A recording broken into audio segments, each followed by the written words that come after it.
제1강 떡류 재료의 이해부터 시작해 보도록 하겠습니다. 주재료의 특성 한번 보겠습니다. 자, 일단 곡류가 나오는데요. 곡류에 대한 정의 알고 가셔야죠. 자, 곡류는 떡의 주재료인 곡류는 식용을 목적으로 대규모로 재배되는 식물이다. 종류로는요, 쌀, 밀, 옥수수, 보리, 수수, 기장, 귀리 등이 있죠.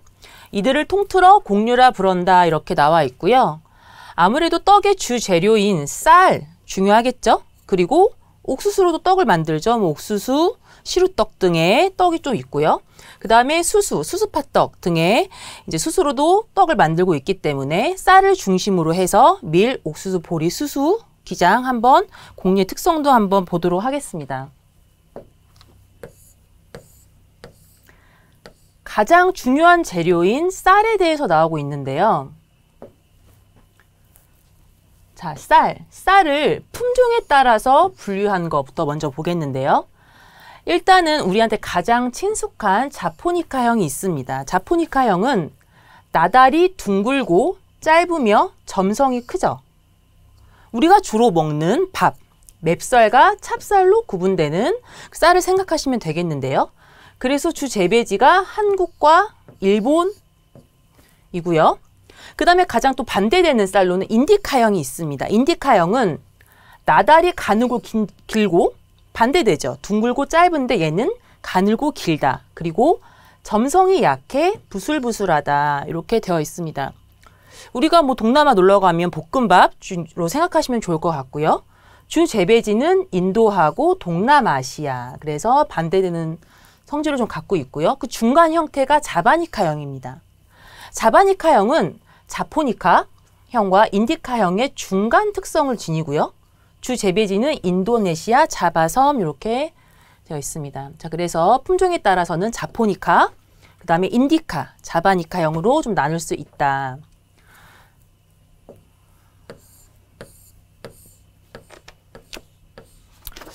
자, 그 다음 보면은요. 자, 더 알아보기 한번 보겠습니다. 더 알아보기에서 시험 문제가 굉장히 많이 출제가 되고 있는데요. 맵쌀과 찹쌀 모두 거의 다 전분으로 좀 되어 있죠. 이 전분은 아밀로스와 아밀로펙틴 성분으로 되어 있는데 맵쌀은 아밀로스가 20-30%, 그리고 아밀로펙틴이 70-80% 되어 있고요. 찹쌀의 경우는 아밀로펙틴이 99% 정도, 아밀로스가 1% 정도로 굉장히 그 함량이 낮습니다. 맵쌀은 긴 직선형의 구조로 되어 있고 찹쌀은 가지 형태로 좀 되어 있어서 어떤 이물질을 떨어뜨렸을 때 좀 반응을 잘하는 게 직선 형태의 맵쌀이 좀 더 반응을 잘해서 요오드 정색 반응을 했을 때 맵쌀은 청남색, 남색으로 변하게 되고요. 그 다음에 찹쌀은 가지 형태로 되어 있기 때문에 그냥 젓갈색을 띠게 됩니다. 이렇게 지금 구조가 좀 다르다 보니까 요오드 정색 반응에서 차이가 좀 많이 나고 이 부분이 또 시험에 많이 나오고 있는데요. 하나하나 다시 한번 보면은요. 맵쌀은 아까 설명드렸다시피 아밀로스가 20-30%, 그 다음에 아밀로펙틴이 70-80% 되어 있고요. 찹쌀은 아밀로스가 1에서 2% 정도로 거의 매우 낮다 이렇게 설명드렸습니다. 주로 99% 아밀로펙틴으로 되어 있죠. 그 다음에 맵쌀은 한번 다음에 관심 있게 보시면 맵쌀은 반은 투명하고 반은 불투명해요. 그래서 반투명하다 이렇게 표현을 하는 거고 그에 비해 찹쌀은 뽀얀 하얀 빛을 띠는 걸 볼 수가 있는데요. 그래서 찹쌀은 불투명하다 이렇게 표현을 합니다. 그 다음에 아까 설명드렸다시피 맵쌀은 직선상의 구조를 가지고 있기 때문에 요오드 반응을 잘 받아들여서 청색, 청남색 같은 말입니다. 청색을 띠고요. 찹쌀은 가지 형태로 그냥 젓갈색, 요오드 용액이 빨간 약, 다쳤을 때 바르는 빨간 약이거든요. 그래서 가지 형태로 다른 것들을 잘 받아들이지 못하기 때문에 젓갈색 그대로 띈다 이렇게 보시면 좋겠습니다. 그래서 얘를 외우려고 하면 실은 시험 때 당하면 까먹을 수 있거든요. 그래서 조금 이해를 해보시면 좋을 것 같고요. 핵심 체크 보시면은요. 아까 설명드렸다시피 쌀은 자포니카, 자바니카, 인디카 형, 그래서 우리가 주로 먹는 쌀이 자포니카, 그 다음에 길고 부슬부슬한 인디카, 그 다음에 중간 형태인 자바니카형이다 이렇게 설명을 드렸습니다. 그래서 자포니카형으로 맵쌀과 찹쌀로 구분된다. 정답은 5겠죠.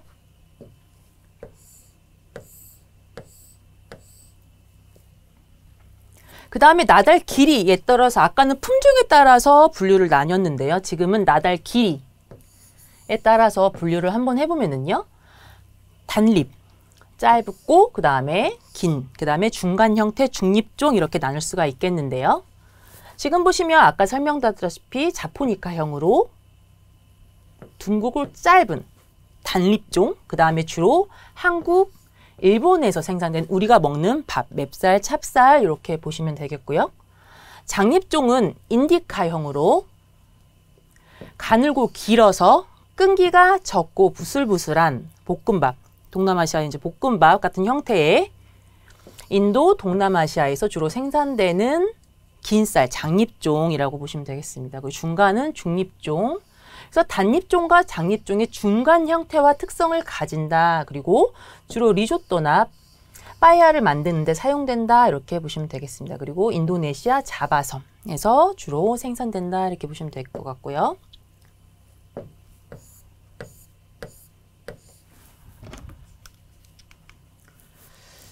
자, 지금 보시면 요거 그림은 참고하시면 되겠는데 이제 도정도에 따른 분류 한번 볼게요. 자, 도정도에 따른 분류를 보는데 이걸 보시기 전에 다음에 그림 한번 먼저 볼까요? 자, 요거를 먼저 보고 하겠습니다. 자, 지금 보시면은요. 쌀의 구조를 그림으로 좀 그려놨는데요. 벼는 현미, 그 다음에 완겨층으로 되어 있으며 바깥쪽부터 한번 볼게요. 완겨층, 그 다음에 과피, 종피, 호분층으로 되어 있고요. 안에는 배유, 배아로 되어 있어요. 완겨층만 제거하면 현미고 그 다음에 쌀겨층, 그 다음에 호분층까지 제하면 결국에는 이제 여기만 남죠. 여기 배유, 배아, 이게 바로 우리가 흔히 먹는, 흔히 말하는 10분도미, 맵쌀 10분도미라고 생각하시면 되는데 지금 얘 같은 경우에는 이 쌀을 전체로 봤을 때, 쌀을 전체 100으로 봤을 때 이 전체를 다 베끼면 여기 있는 부분은 몇 프로가 남냐면 얘는 92% 정도가 남아요. 그러니까 겉에 껍질층은 약 8%로 보는 겁니다. 그래서 우리가 완전히 깨끗하게 벗겨낸 10분도미, 10분도미는 8%의 껍질을 제거한, 100에서 8%를 제거한 92%의 도정률을 갖고 있다고 저희가 보는 거고요. 여기에서 반절만 깎았다? 그럼 10분도미가 아니고 5분도미죠. 그러면 8%가 아닌 4%. 4%를 제거하면 4%를 제거하면 어떻게 되죠? 96%. 도정률은 96%가 됩니다. 그래서 얘는 뭐 계산을 하시기보다 벼의 껍질은 약 8%인데 8%를 완전히 제거하면 10분도미. 그래서 10분도미의 도정률은 92%. 반절만 깎은 5분도미는 그 8%가 아닌 4%를 제거한 거기 때문에 96%. 이렇게 외워가시면 뭐 크게 어렵지 않기 때문에 그렇게 외워가셔서 문제를 푸는 게 훨씬 더 좋을 것 같습니다. 자, 그럼 그림 한번 봤으면은요. 앞으로 다시 돌아와서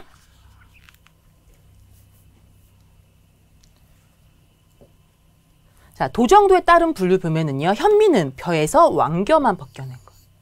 그리고 완겨만 벗겨냈기 때문에 영양분이 많죠. 근데 소화율은 떨어집니다. 분도미는 현미에서 겨층을 점점 제거한 것으로 도정도에 따라서 아까 말한 5분도미, 그 다음에 10분도미, 가장 많이 벗겨낸 10분도미, 그 다음에 중간 형태 7분도미 이렇게 구분을 하고요.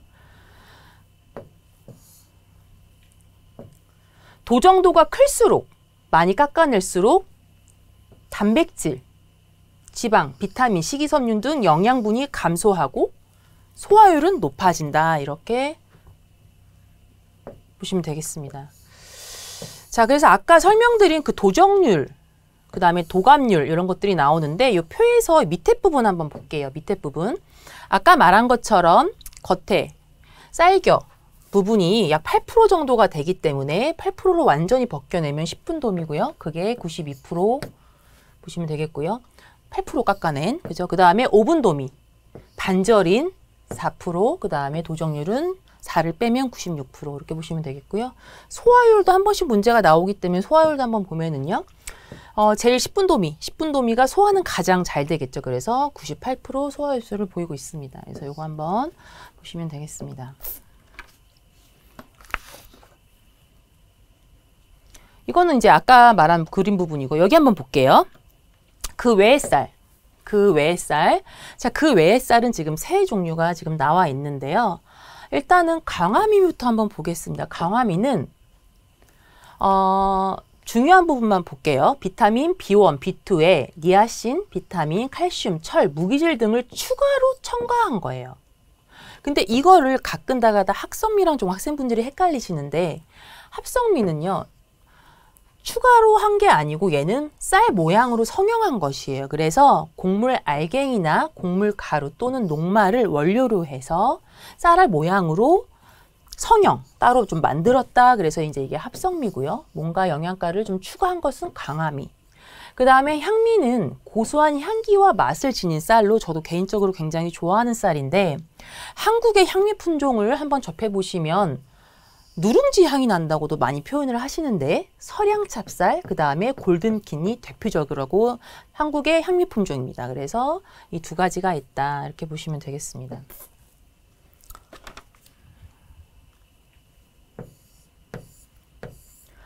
더 알아보기. 요것도 시험에 잘 나오죠. 더 알아보기. 떡 만들기에 적합한 쌀 다루기 이렇게 나와 있는데요. 일단 쌀은 기본적으로 쌀을 늘 먹는 거기 때문에 쌀 다루는 법은 어렵지 않게 알고 계실 거라고 생각은 하는데, 쌀은 열기와 습기가 없어야겠죠. 그리고 외부 이물질을 차단할 수 있는 용기나 그릇에 담아서 직사광선을 피하고 서늘한 곳에 보관을 해야 되겠죠. 그리고 되도록이면 갓 도정한 쌀을 사용하는 게 좋겠고요. 옛날에는 묵은 쌀로 떡 해먹자 이렇게 하는데 지금은 그건 옛날 얘기죠. 그래서 갓 도정한 쌀을 사용하는 게 훨씬 더 떡의 맛이 좋겠다 할 수 있겠습니다. 쌀을 씻을 때에는 팍팍 씻는 게 아니고요. 쌀알이 으깨지지 않도록 가볍게 씻고요. 사지선다죠. 시험이 사지선다기 때문에 이렇게 세 가지 보기가 나오면은요, 참 시험 출제하기 좋겠죠. 많이 나옵니다, 실제로. 그래서 이 중에 아닌 것을, 잘못된 것을 골라라 이렇게 해서 많이 나오는데요. 마지막 보면은요, 물의 양을 여유 있게 해야 돼요. 불릴 때는 쌀의 양을 물에 여유 있게 하고, 너무 뜨겁거나 차가운 물은 피해 주셔야죠. 그리고 충분한 시간 동안, 적어도 4시간, 6시간 이상 물에 불려주셔야, 그렇게 해야 이게 중요한데요. 가루가 미세하게 분쇄돼요. 충분히 불리지 않은 쌀은 가루가 미세하게 분쇄가 되지 않기 때문에 떡이 빨리 걷거나 떡의 맛이 떨어지는데, 충분히 불려야 가루가 곱게 빠져서, 기계 탓이 아니죠. 충분히 불려야 더 곱게 빠지는 거죠. 그래서 떡의 맛이 더 좋다 이렇게 나와 있습니다. 자, 그 다음 보시면, 자, 비타민 B1, B2 증강한 것은 합성미가 아닌 강화미다. 맞겠죠?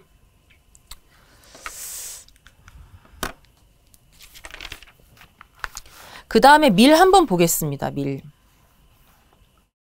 자, 일단 밀은요. 밀은 겨울밀, 재배 시기에 따른 분류.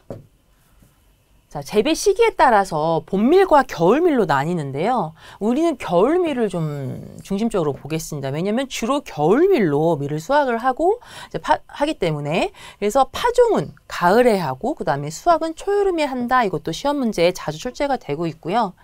밀가루의 종류와 용도를 한번 보겠습니다.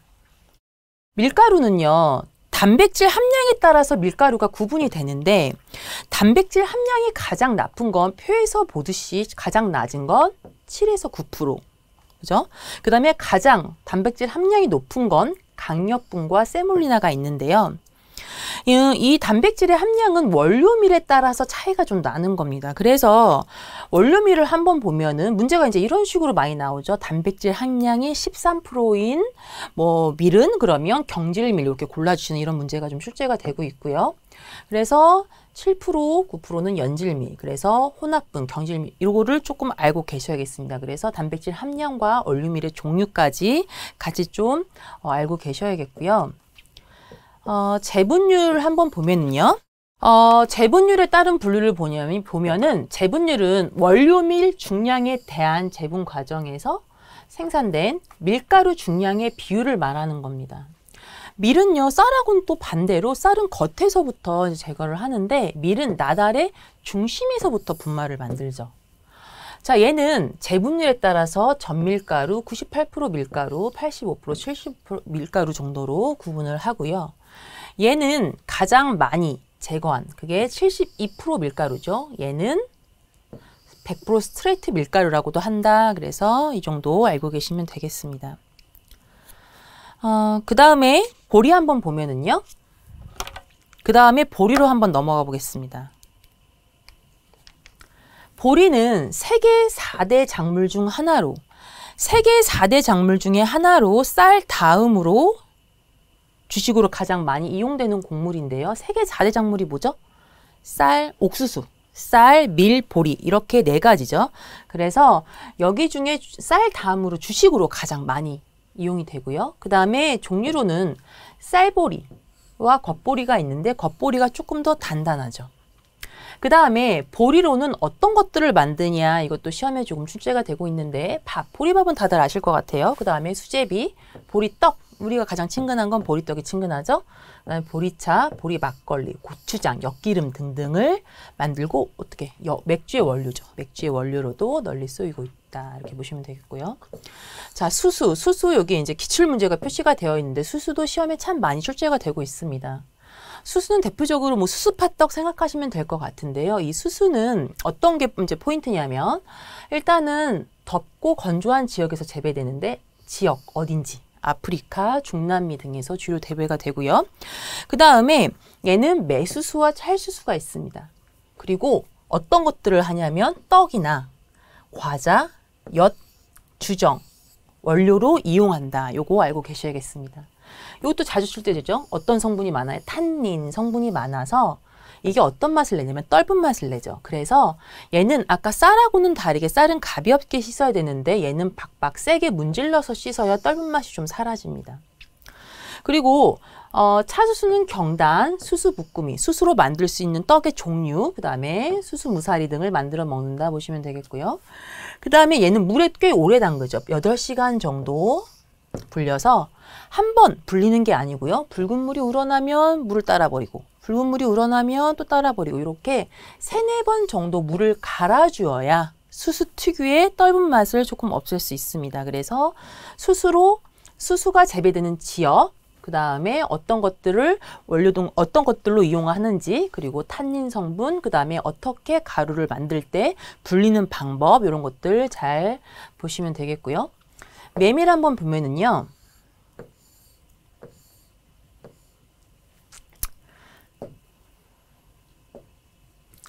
메밀은 찬 음식에 속한다. 메밀로도 꽤나 떡을 만듭니다. 우리가 뭐 이런 떡 처음 들어보실 수 있겠지만 메밀 총떡, 빈떡 다음에 이제 뒤쪽에 나오는데요. 메밀 총떡, 빈떡을 만들어 먹고요. 그 다음에 루틴 자주 나옵니다. 루틴 성분이 좀 많다 해서 메밀은 루틴 보시고 그 다음에 비타민 B1, B2 성분이 풍부하다. 요 정도까지 알고 계시면 되겠습니다. 그 다음에 조 같은 경우에는 대표적인 떡이죠. 오메기떡의 재료로 얘는 메조와 차조로 나뉘어요. 이것도 모르시는 분도 많이 계시는데 메조와 차조로 나뉘며 메조보다 차조가 단백질과 지방 함량이 높다. 그리고 대표적으로 이런 것들을 좀 만든다 보시면 되겠습니다. 기장은 뭐 이제 가볍게 읽어주시면 되겠고요. 그 다음에 옥수수. 자, 옥수수 한번 보면은요. 옥수수는 밀벼와 함께 세계 3대 식량 작물 중 하나고요. 얘가 이제 어떤 게 나오냐면 저장성이 가장 좋고 품종도 정말 다양하다. 이 부분 많이 나오고 있고요. 품종 쪽까지는 굳이 아니어도 되긴 하겠습니다. 이런 것들이 좀 있고 그 다음에 어떤 떡을 만드는지 한번 보면은요. 옥수수 설기. 주로 이제 강원도의 청토떡들이 옥수수가 많이 들어가는데요. 주로 강원도에서 옥수수 설기, 옥수수 보리개떡, 옥수수 칡잎떡, 그 다음에 옥수떡, 찰옥수수 시루떡 등을 만들어 먹는다. 그래서 옥수수로 만드는 떡의 종류도 한번 보시면 되겠습니다. 자, 다음 페이지 한번 보겠습니다.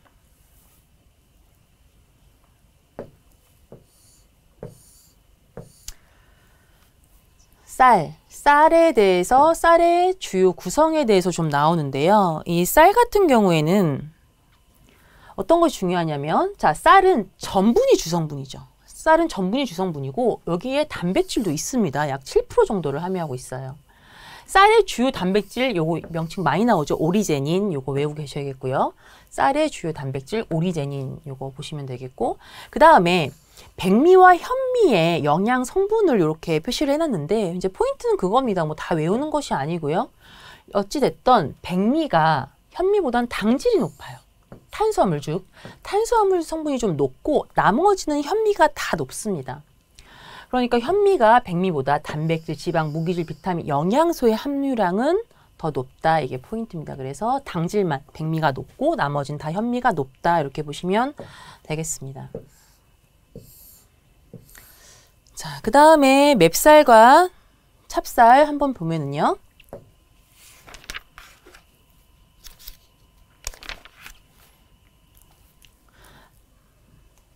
맵쌀은 아까 했던 얘기죠. 그죠? 근데 시험에 정말 많이 나와요. 정말 중요한 부분이거든요. 그래서 맵쌀은 약 80%가 아밀로펙틴, 그 다음에 나머지는 아밀로스. 찹쌀은 아밀로스가 약 1% 정도, 그러니까 아밀로스를 거의 함유하고 있지 않다. 그 다음에 찹쌀이 소화가 더 잘 된다. 이렇게 보시면 되겠습니다. 자, 그 다음에 미래 성분 한번 볼게요. 미래 성분. 자, 여기 지금 기출 써 있죠? 자, 기출, 이렇게 기출 달려 있죠. 그죠? 시험에 잘 나온다는 얘기겠죠? 일단 글리아딘, 글루테닌 요거 보시면 되겠는데, 이게 학생분들이 시험 보다 보면 너무 긴장을 하시고 하셔가지고 외우고 가도 헷갈린다고 하시는데, 그래서 점성, 이제 탄성, 실은 이게 뭐 이거를 구분하는 문제가 많이 나오는데요.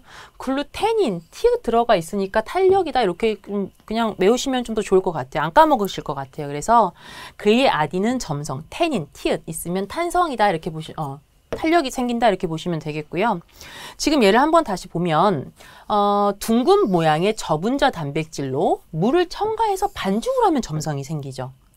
글루테닌은 긴 막대 모양의 고분자 단백질로요. 반죽을 하면 탄력이 생깁니다. 글루텐은 글리아딘, 그 다음에 글루테닌이 결합해서 만들어진 성분으로 주로 밀, 보리, 귀리 등에 함유가 되어 있습니다. 그 다음에 밑에는 가볍게 한번 보시면 되겠고요. 밀가루에 함유되어 있는 탄수화물은 주로 전분이죠. 전분이 약 80%로 가장 많고요. 전분 외에 식이섬유와 당류 등도 포함이 되어 있습니다. 이 정도 보시고 아까 말씀드렸던 부분 나와 있죠. 다시 한번. 그 다음에 탄성, 그 다음에 이제 글루테닌, 얘가 탄성이죠. 그래서 정답은 X 이렇게 되겠습니다.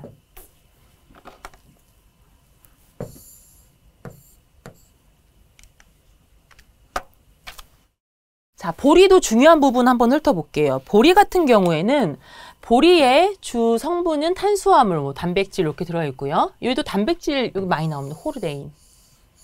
보리의 주요 단백질은 호르데인이고요. 그 다음에 식이섬유인 베타글루칸 요 문제도 좀 많이 나오는데 베타글루칸은 혈당 조절 및 콜레스테롤 수치 감소에 도움을 준다 이렇게 나오고요. 그 다음에 어떤 영양소가 많은지도 시험에 많이 나오는데 비타민 B1, B2, 니아신, 엽산, 칼슘, 철 등이 쌀에 비해 많이 함유되어 있어서 어떤 거 각기병이나 빈혈을 예방해 준다. 요거까지 보리는 좀 알고 계셔야겠습니다. 수수. 자, 수수는 어떤 게 중요하냐면, 자, 수수는 일단 탄닌 성분이 많다. 그 다음에 떫은 맛이 나고요. 그 다음에 폴리페놀과 플라보노이드 같은 항산화 성분이 풍부하다. 요거까지 좀 알고 계셔야겠습니다.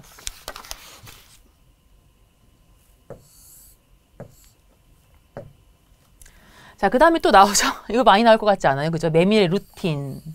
메밀의 루틴 성분은 혈관의 저항성을 강하게 하고 그 다음에 뇌출혈 등의 혈관 손상을 예방해 준다 이렇게 나와 있고요. 메밀은요. 메밀 전부는 독특하게 아밀로스로만 이루어져 있죠. 그래서 얘는 또 단백질이 풍부하고요. 필수 아미노산은 리신, 트립토판, 트레오닌 함량도 많다. 여기까지 한번 좀 보면 되겠고요. 조는 그냥 가볍게 읽어보시면 되겠습니다. 조는 가볍게 읽어보시고 그 다음에 기장 또 가볍게 읽어보시고 자, 옥수수 같은 경우에는 어떤 걸 좀 보시냐면 옥수수 단백질 제인 요것도 알고 계셔야겠고요. 자, 그 다음에 옥수수는 찰옥수수 전분은 100%. 얘는 또 독특하죠. 그죠? 얘는 또 아밀로펙틴으로만 되어 있다. 메밀하고는 또 완전 반대죠. 그래서 요거까지 한번 보시면 되겠습니다. 자, 그 다음에 쌀의 조리 원리 보겠습니다. 쌀의 조리 원리. 떡을 만드는 데 있어서 중요한 부분이 좀 나오기 때문에 여기도 시험에 출제가 정말 많이 되는 부분인데 한번 차분히 보도록 할게요. 자, 일단은 아까도 나왔다시피 일단 물에 충분히 적어도 4시간에서 6시간 충분히 불려서 수분이 30% 정도인 쌀가루로 만드는 거고요. 떡의 수분 함량은 40에서 60%. 그러니까 쌀가루가 아닌 완성된 떡의 수분 함량은 40에서 60%예요.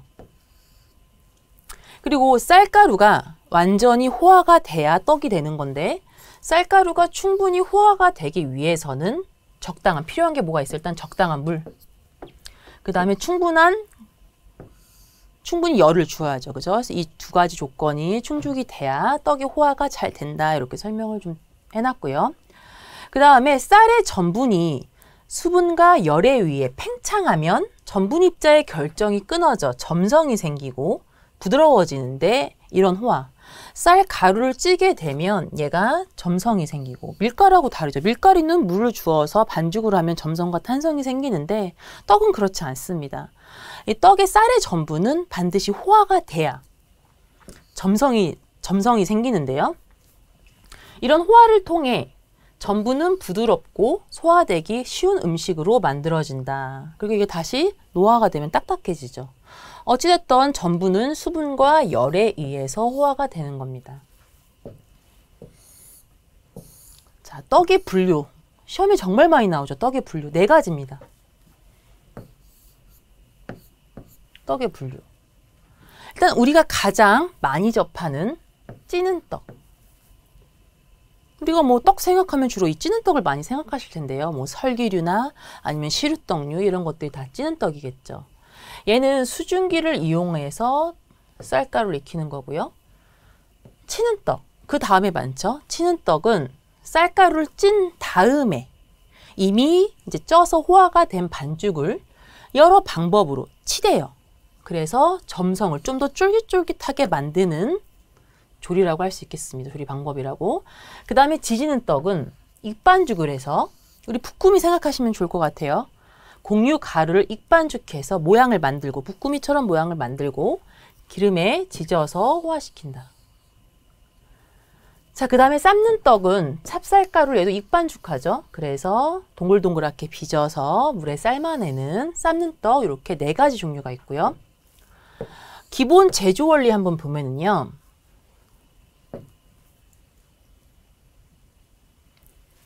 자, 맨 처음에 얘는 어떻게 보시면 좋냐면요. 크게 보겠습니다. 크게. 무슨 말이냐면 일단은 큰 앞에 거. 쌀 세척 수침, 쌀가루 1차 분쇄, 그 다음에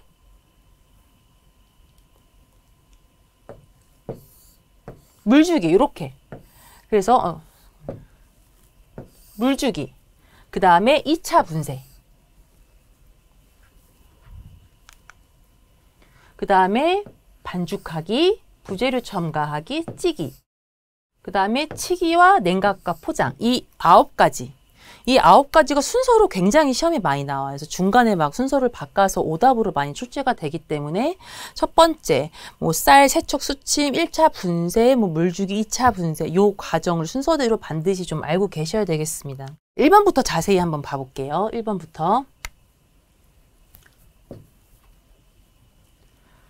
쌀 세척과 수침. 이거는 뭐 어려운 말이 아니죠. 쌀을 깨끗이 씻어서 물에 불린다.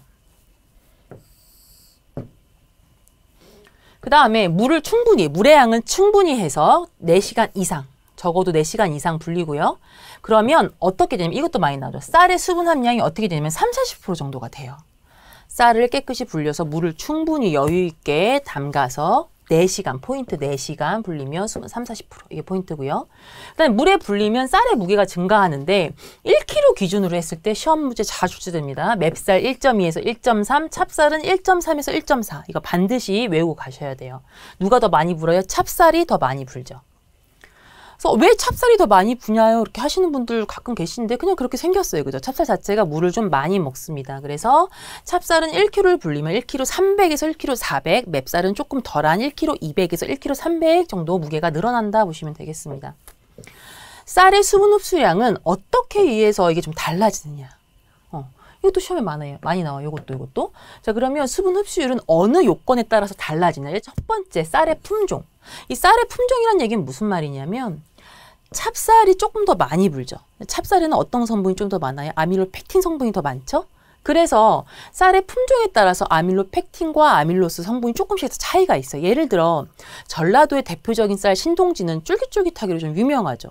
맵쌀 밥이 되게 찰기가 있기로 유명합니다. 걔는 어떻게 해요? 쫄깃한 아밀로펙틴 성분이 좀 더 많은 거예요. 그래서 어떻게 좀 더 다른 맵쌀보다는 무게가 좀 더 많이 늘겠죠. 그래서 그 얘기를 하고 있는 겁니다. 쌀의 품종에 따라서 아밀로펙틴과 아밀로스 성분이 조금씩 다르기 때문에 아밀로펙틴 성분이 좀 더 많은 쌀은 좀 더 무게를 좀 더 많이 늘린다 이렇게 보시면 되겠고요. 쌀의 저장 기간, 약간 많이 말린 쌀인지 바로 수확한 쌀인지 이거에 따라서 또 쌀의 수분 흡수율이 달라질 수 있고요. 그 다음에 수침실 물의 온도, 차가운 물로 불렸는지 뜨거운 물로 불렸는지, 급하면 막 뜨거운 물로 막 불리죠. 그 다음에 수침 시간, 충분히 불렸는지 조금 불렸는지 따라서 쌀의 수분 흡수율이 달라진다. 그래서 몇 가지, 품종 첫 번째, 그 다음에 저장 기간, 물의 온도, 수침 시간, 아까 말한 것처럼 객관식으로 이 네 가지 자주 물어보고 있습니다. 그 다음에 쌀 불리는 물의 온도가 높을수록 빨리 흡수하죠. 뜨거운 물로 급하게 불리는 경우가 있고요. 오래 불릴수록 쌀의 수분 함량이 높아지는 건 당연하겠죠. 그죠? 오랜 시간 불리면 수분 함량이 많아져서요. 호화가 잘 됩니다. 그래서 떡에 물이 좀 여유 있게 있어야, 적정량 있어야 호화가 잘 된다. 이렇게 보면 되겠고요. 쌀가루를 만드는 이제 과정이 시작이 되는데 쌀을 불린 다음에 어떻게 바로 이제 1차 분쇄가 시작이 되죠. 얘를 분리쌀 1kg를 기준으로 소금을 넣는데 소금은 실은 3g보다는 실은 주로 10g, 이거는 뭐 이제 가끔 있긴 하지만 주로 10에서 13g 정도, 10g 보시면 되겠습니다. 그래서 떡 제조기능사 실기시험을 보실 때도 1%의 소금을 첨가를 하는데요. 10g의 소금을 넣어서 한번 빻아요. 한번 빻은 다음에 맵쌀은 입자가 고와도 잘 쪄지기 때문에 곱게 내리고 찹쌀은 입자가 너무 고우면 잘 쪄지 않기 때문에 굵게가 실은 이게 그냥 두껍게 내린다기보다 맵쌀보다 굵게 내린다 이 표현이 더 맞을 것 같아요. 그래서 맵쌀은 입자가 고와도 수증기가 원활하게 잘 올라오기 때문에 떡이 다 잘 쪄져서 곱게 내리는 거고요. 찹쌀은 수증기를 맞으면 축 늘어지는 현상 때문에 곱게 못 빻는 거죠. 그래서 이제 그 부분을 설명을 하고 있는 것입니다. 그리고 굵은 가루 내릴 때 그 다음에 핸들 12시 방향 이 부분이 좀 나오는데요. 기계로 좀 이게 그림을 한번 보시면은요. 맵쌀을 내릴 때는 12시가 가장 핸들이 조여있는 형태가 지금 12시고요. 여기서 이제 점점 풀게 됩니다. 그래서 시계 반대 방향으로 풀게 되는데 이쪽으로. 그래서 이제 살짝 풀면 10시, 좀 더 많이 풀면 7시 이렇게 돼서 이게 풀릴수록 요게 이렇게 그 사이가 늘어나게 되죠. 그래서 롤러가 좀 늘어나면서 꽉 잠그면 12시, 10시, 7시 이렇게 좀 더 풀리면서 좀 더 거칠게 빻아지는 과정을 하고 있는데 맵쌀은 12시 방향으로 가장 곱게 빻아야 된다 해서 이 부분을 설명을 하고 있는 겁니다. 자, 이거는 윗부분 그냥 설명드린 거고요. 그 다음에 물주기. 자, 이 물주기는 세척과 수침을 지나고 그 다음에 1차 분쇄를 한 다음에 쌀가루에 이제 물주기가 들어가는데 이 물주기는 찹쌀은 거의 대부분 물주기를 하지 않고요. 맵쌀을 주로 물주기를 해서 다시 한번 빻게 됩니다. 그래서 쌀가루가 아까도 지금 계속 반복이 되고 있는데 그만큼 중요하다는 얘기입니다. 호화가 잘 되기 위해서는 떡이 잘 익으려면 물이 필요해요. 물주기 하지 않으면 떡이 쪄지지를 않습니다. 그래서 적당량의 수분이 필요하고요. 수침한 쌀의 수분은 대략 30~40%. 이거 시험에 잘 나와요. 불린 쌀의 수분은 쌀을 불려서 가루로 내려놓으면 그 쌀가루의 수분은 대략 30~40% 보고 그걸로 떡을 만들면 그 떡의 수분이 약간 50% 정도로 보는데 어찌됐든 쌀가루의 수분은 습식 쌀가루라고 우리 표현을 하죠. 물에 불린 습식 쌀가루의 수분은 대략 30~40% 정도이다. 쌀이 잘 호화가 되려면은요. 50% 정도의 수분이 필요해요. 그러니까 어떻게? 수분이 조금 부족하죠? 불리기만 한 걸로는 부족해. 그러니까 어떻게 물을 추가를 해주는 거예요. 그래서 어떻게 50% 정도의 수분으로 좀 맞춰서 떡을 찌게 되는 거죠. 물 주는 양은 쌀의 종류, 만드는 떡에 따라서 다르다. 그래서 어떤 떡을 만드는지 물을 다 똑같이 주는 게 아니고 떡의 종류가 굉장히 많죠. 그 떡의 종류에 따라서 수분의 종류, 수분의 양을 달리한다. 근데 기본적으로요. 누가 더 물을 많이 먹어요? 맵쌀을 수분을 더 많이 줘요. 이것도 이제 중요한데요. 찹쌀보다 맵쌀을 물주기를 더 기본적으로 많이 한다. 그리고 또 어떤 게? 그러면 맵쌀 중에서도 누가? 치는 떡이. 그냥 찌는 떡보다 치는 떡이 물을 더 많이 준다. 이렇게 보시면 되겠습니다. 다시 한번 밑에 볼게요. 그 설명 다시 밑에서 하고 있는데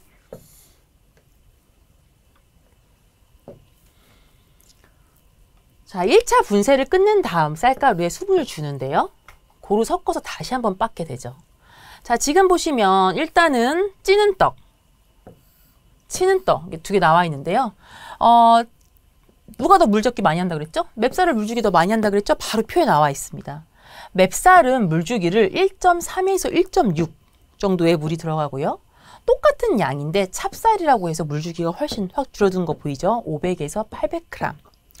거의 뭐 반절 정도로 적게 물을 주고 있습니다.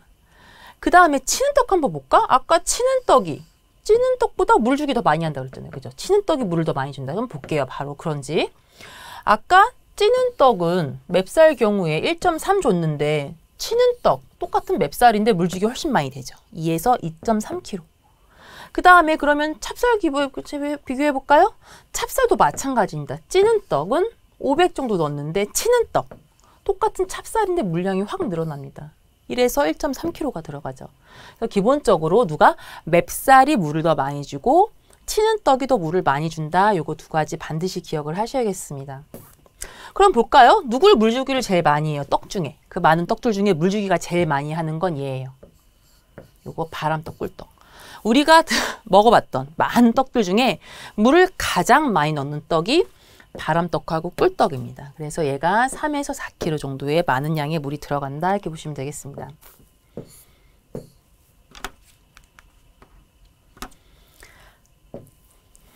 자, 그 다음 과정은 반죽하기죠. 반죽하기. 자, 쌀의 2차 분쇄가 끝났으면 이제 반죽을 하게 되는데요. 여기 많이 보시죠? 매년 그냥 제일 많이 나온다. 이렇게 보시면 되겠어요. 반죽하기. 반죽하기에서는 어떤 게 포인트냐면 보시면은요.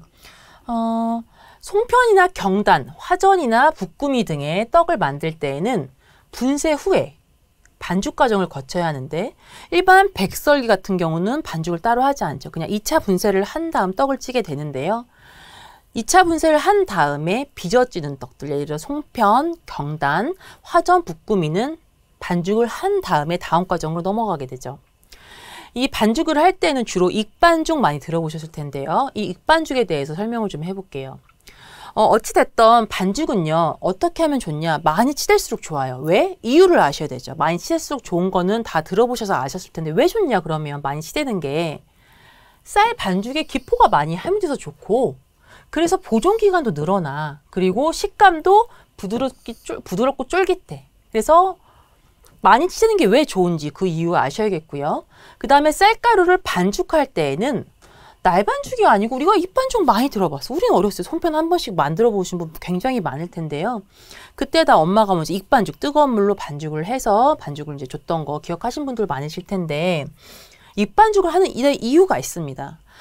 밀가루 같은 경우에는 그냥 물을 주어서 반죽을 하게 되면 점성과 탄성이 생겨서 어떤 모양을 만들어도 잘 깨지거나 하지 않은데 맵쌀은 그냥 물주기를 해서 반죽을 한다고 해서 점성이나 탄성이 절대 생기지 않아서 만들 때 많이 깨진단 말이에요. 그래서 뜨거운 물을 부어서 쌀가루를 호화시키는 거예요. 호화시킨 다음에 송편도 만들고 다른 모양도 만들어서 좀 전성과 탄성을 높여서 만들기 조금 수월하게 하는 겁니다. 그래서 이제 그 얘기를 써놓은 거죠. 쌀의 전분을 일부분 호화시켜, 이 부분이 중요한 겁니다. 일부분 호화시켜 끈기를 준다. 그래서 빚을 때 덜 깨트리게 한다. 이렇게 용어가 이렇게 나와 있고요. 그 다음에 이제 부재료를 첨가하는데, 자, 2차 분쇄를 한 다음에 나는 만약에 콩설기 만들래. 그러면 콩을 넣어야겠죠? 그래서 이제 그 부분 설명을 하고 있는 건데, 백설기에 콩이나 밤, 대추 등을 넣거나 쌀가루 사이사이에 고무를 켜켜이 깔거나 송편이나 붓구미 안에 소를 넣는 과정이 부재료 첨가하기입니다. 그 다음 다양한 부재료로 떡의 맛을 더해주고 그리고 중요한 건 부족한 영양분을 채워준다. 이 부분 보시면 되겠고요. 그 다음 찌개 한번 보면요.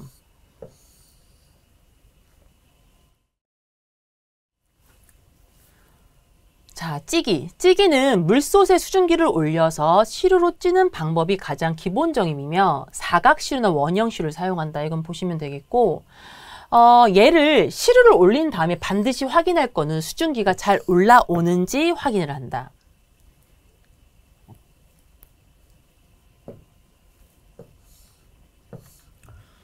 이거 가볍게 보시면 되겠고요. 그 다음에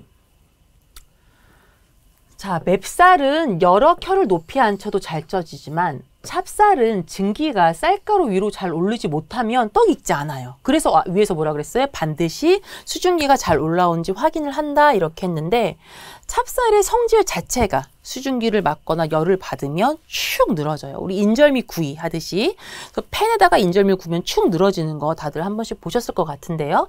찹쌀의 성질이 축 늘어지는 성질 때문에 떡을 이렇게 앉혀서 찌는데 여기가 축 늘어져. 그래서 수증기가 못 올라와. 치고 올라오지 못해. 그러면 위에가 전체적으로 안 쪄지는 거예요. 그렇기 때문에 우리는 찰떡을 앉힐 때 수증기가 잘 올라오게 하기 위해서 중간중간 고무를 많이 까는 겁니다. 여기 설명이 나와 있죠. 중간중간 고무를 깔아서 켜켜이 앉히면 조금 더 찹쌀이 이렇게 고무를 많이 깔면 찹쌀이 조금 더 올라오기 수월해져요. 왜? 고물은 100% 다 치거든요.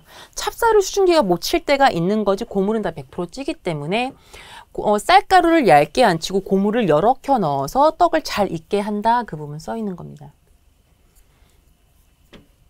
그 다음에 이제 찌는 시간 보면은요. 증기가 오른 다음에 20-30분 후면 떡이 충분히 쪄지죠. 그 다음에 비닐을 깔아서 쉬를 엎어서 떡을 쏟아내면 되겠고요. 자, 쉬는 시간 이것도 시험에 많이 나오는데 누가 더 오래 쪄요? 기본적으로? 누가 더 오래 쪄? 찰떡이 더 오래 찝니다.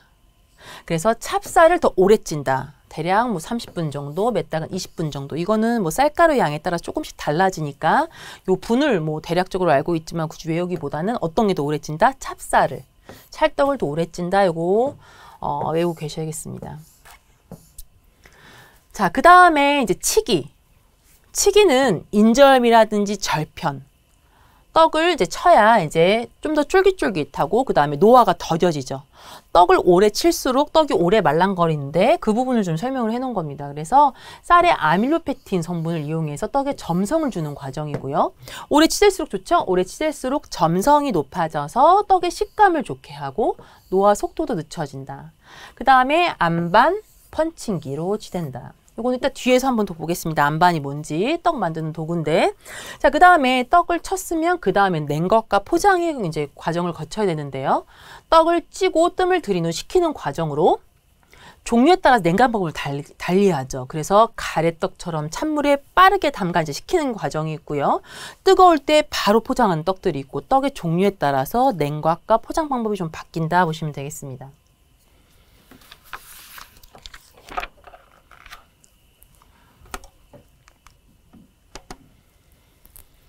반죽의 종류. 아까 중요하다고 했죠? 그죠? 반죽의 종류, 익반죽, 날반죽 굉장히 중요합니다. 자, 곡류 가루에 끓는 물을 넣어서 반죽하는 것으로 쌀은 밀하고 달라서 글루텐 단백질이 없어서 반죽을 했을 때 점성과 탄성이 생기지 않아. 그렇기 때문에 뜨거운 물로 쌀을 호화시킨 다음에 점성과 탄성을 만든 다음에 모양을 만든다. 날반죽을 하기는 합니다. 날반죽을 하기는 하는데 얘는 끓는 물이 아니고 차거나 미지근한 물이 다 그러죠. 넣어서 반죽하는 것으로 날반죽은 한 덩어리로 잘 뭉쳐지지 않아요. 아무래도 차갑거나 미지근한 물로 반죽을 하기 때문에 한 덩어리로 잘 뭉쳐지지 않은데요. 그래서 오래 치대야죠. 그걸 한 덩어리로 만들려면 그러니까 어떻게 오래 치대는 만큼 식감이 더 쫄깃하다. 이제 그 부분 설명하고 있는 겁니다. 그 다음에 제조 원리 보면 호화 노화 나오죠. 자, 전분의 호화 노화 보겠습니다. 이게 말이 조금 어렵다고 생각하실 수 있는데 호화는 떡이 익는 거, 노화는 떡이 굳는 거 이렇게 보시면 되겠고요. 전분은 계속 나오죠? 아밀로스, 아밀로펙틴 이 두 가지 계속 나오는데 자, 아밀로스는 아까 말한 것처럼 직선 구조로 얘는 맵쌀의 경우는 20-30%, 그 다음에 직선의 구조이기 때문에 정색 반응에서 청색, 청남색 띈다 중요하고요. 아밀로펙틴 같은 경우에는 아까 말한 것처럼 가지의 구조로 얘 같은 경우에는 요오드 정색 반응에 크게 반응하지 않고 요오드 용의 그대로 색깔인 젓갈색을 띈다 이렇게 보시면 되겠습니다.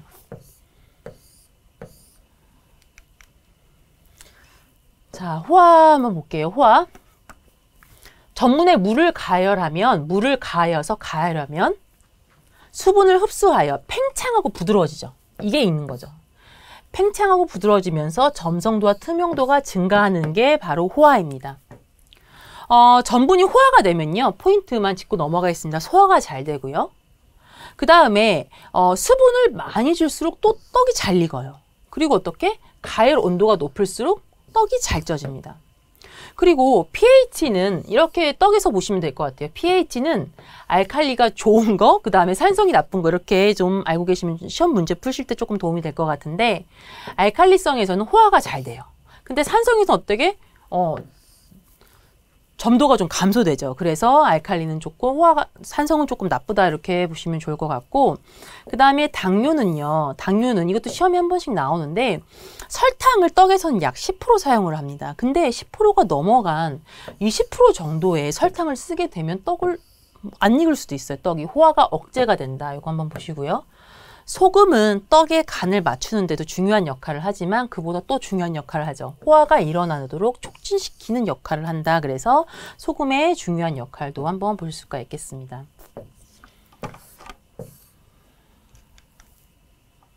노화 한번 보면은요. 자, 노화. 그러면 떡이 어떻게 하면 빨리 굳는지 한번 보면 돼요. 자, 일단은 노화가 된 전분은요. 소화가 잘 안 돼요. 노화가 된 전분은 소화가 잘 되지 않는다. 중요하고요. 자, 그 다음에 뭐냐면 아밀로스. 이 아밀로스가 아까 맵쌀에 20-30% 들어있다고 했죠?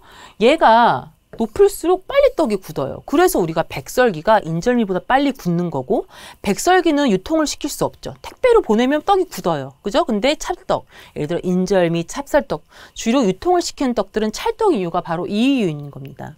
그래서 아밀로스 성분이 많은 맵쌀일수록 떡이 빨리 굳기 때문에 유통을 시키기가 어렵고 아밀로스 성분이 적은 찹쌀을 주로 유통을 시키는 건데요. 그 부분이 좀 써 있는 겁니다. 지금 보시면 아밀로스 함량이 높은 전분일수록 빨리 굳고 그러니까 어떻게? 맵쌀이 빨리 굳는다. 이렇게 보시면 되겠고요. 수분 함량. 수분 함량은 이 전분이요. 수분 함량이 30에서 60%일 때 노화가 빨리 일어나거든요. 근데 떡이 앞으로 딱 거기 껴요. 그래서 떡은 수분이 40에서 60%인 음식이거든요. 이건 무슨 말이냐면 우리가 먹는 수박은 수분이 가장 좀 많은 음식인데 얘는 수박은 한 97에서 98% 정도의 수분으로 되어 있어요.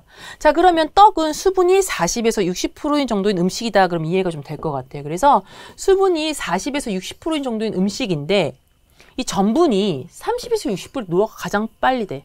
하필이면 떡이 딱 걸려있죠? 그래서 어떻게? 제조한 직후부터 노화가 되는 거예요. 떡을 만든 다음부터 바로 이제 노화가 일어나기 시작해요. 그리고 수분이 많을수록 조금 노화가 더뎌집니다. 그리고 온도도 중요한 역할을 하는데요. 온도가 낮을수록 시험에 굉장히 많이 나와요. 온도가 낮을수록 빨리 일어나는데 0도에서 4도, 딱 어디 온도요? 냉장고 온도. 이때가 가장 노화가 빨리 일어나고요.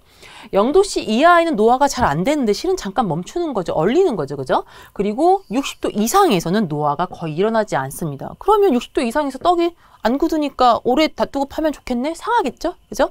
그래서 어찌됐든 60도 이상에서 판매를 할 수는 없지만 어찌됐든 60도 이상에서는 노화가 거의 일어나지 않는다. 아니면 0도 이하에서는 노화를 뭐 잠깐 멈춘다는 표현도 맞을 수 있겠네요. 그래서 0도는 60도 이상 보시면 되겠고요.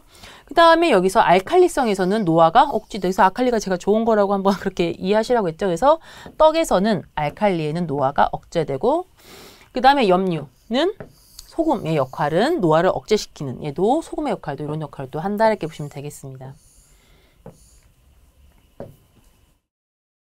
자, 노화의 억제 한번 보면은요. 자, 당류, 설탕은 수분 유지를 도와서 노화를 억제시킨다. 그렇지만 20% 이상 너무 많게 되면 떡이 호화가 되는데 좀 방해를 한다 이렇게 설명드렸고요. 유화제, 우리가 먹는 찰떡은요. 실은 거의 유화제 사용 많이 하거든요. 판매하는 떡들은 떡이 빨리 굳으면 안 되기 때문에 유화제를 조금씩 사용을 하는데 얘는 넣으면 노화를 늦출 수 있습니다. 그리고 아밀레아제를 넣으면 또 노화를 늦출 수가 있고요. 그 다음에 수분이 날아가면 떡이 굳는 거기 때문에 수분을 막지 않는 꽁꽁 싼 그런 포장으로 또 노화를 늦출 수가 있고, 또는 식이섬유, 예를 들어 풍부한 고구마라든지 쑥 이런 것도, 호박 같은 것들을 넣으면 얘로 떡의 노화를 또 늦출 수 있다. 그래서 노화 역자시키는 방법, 요거 한번 보시면 되겠고요. 요것도 시험에 출제가 많이 되고 있습니다. 겔화, 호정화.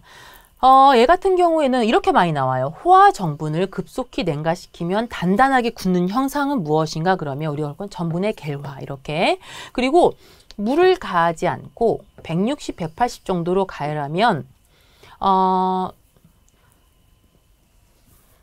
다양한 길이의 변화가 생기죠. 변화가 생기는데 얘를 주로 어떤 것들이 있다? 뻥튀기 누룽지 등이 있다. 그래서 이것들은 전분의 호정화라고 표현을 한다. 그래서 이렇게 보시면 되겠습니다.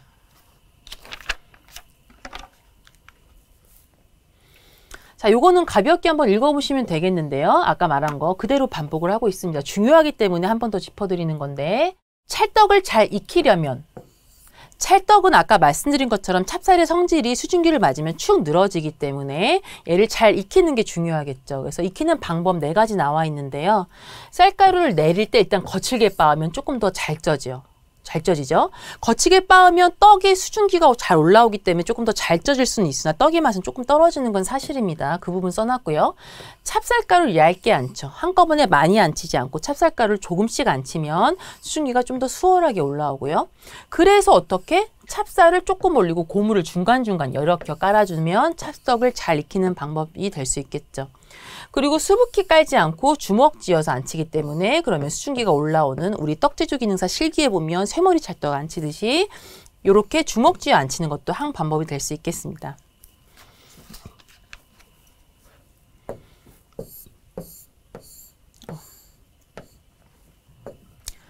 자, 맷떡 맛있게 입히려면 이 부분보다 실은 이 부분 볼게요. 이 부분 중요하니까. 자, 맵쌀을 채 여러 번 내리는데 그 내리는 이유를 알아야죠. 이유가 중요한 겁니다. 채 내리게 되면 첫 번째로 쌀가루의 입자가 고와져서 떡의 맛이 좋아진다. 맵쌀이든 찹쌀이든 쌀가루 입자가 고와져야 떡이 맛이 좋게 됩니다. 그래서 이제 맵쌀은 어차피 잘 쪄지기 때문에 쌀가루 입자를 곧게 하는 거고요. 그 다음에 쌀가루에 채를 치면서 공기가 들어가요. 그러면 어떻게 수증기가 공기를 타고 조금 더 잘 익게 되는 현상도 생기고, 또 식감도 좀 더 포근포근해지는 겁니다. 그 다음에 쌀가루에 천연 색소라든지 가루들을 첨가하고 채를 치게 되면 쌀가루하고 천연, 가루 등의 부재료가 잘 섞이는, 잘 섞여서 좀 더 좋은 맛을 내는 그런 효과도 있는 겁니다. 자, 그러면 여기까지 보고 다음 강의 해보도록 하겠습니다.